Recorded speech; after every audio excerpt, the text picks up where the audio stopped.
Hello, Eckhart, and happy birthday.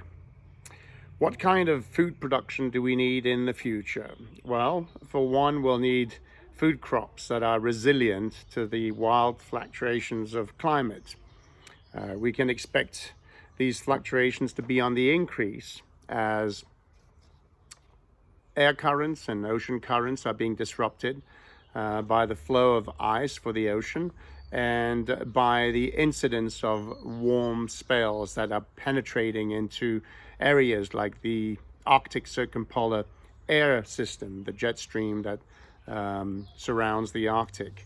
As warm air infiltrates into that area, the cold air spills out just like it would in a vase, and it starts to hit randomly areas like Siberia or the American Northeast or sometimes Europe.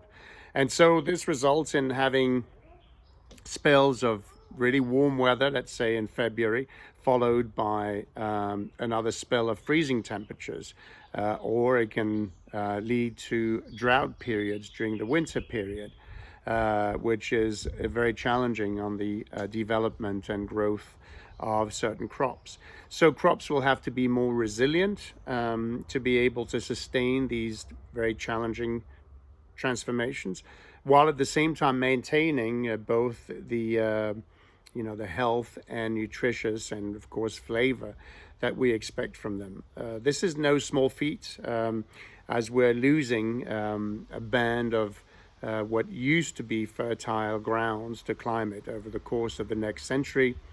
We'll lose about 19% of presently inhabited, humanly inhabited lands as the belt around the sub-Saharan regions and in Guatemala and Mexico for the other end, and of course in India and Sri Lanka, in Asia, is getting drier and drier.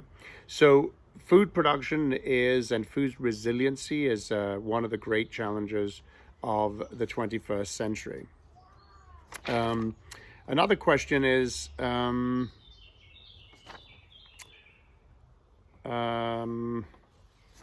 sorry.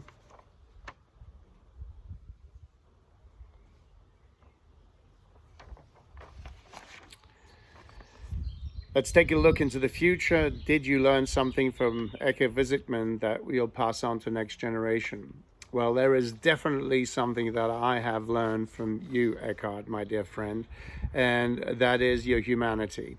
Aside from your vast talent, the nature of which volumes have been written, and your international fame as a culinary master, what is most important to me is that twinkle in your eye, the smile that you carry, the fact that anyone who shakes your hand feel instantly a kinship of friendship with you.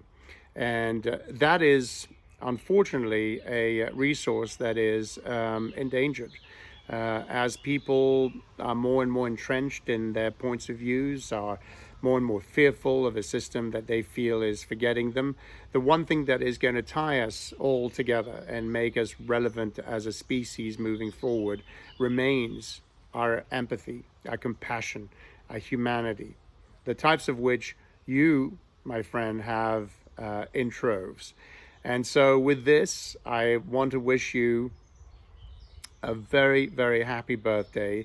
And so say all of us, many, many more to come. Happy birthday, Eckhart.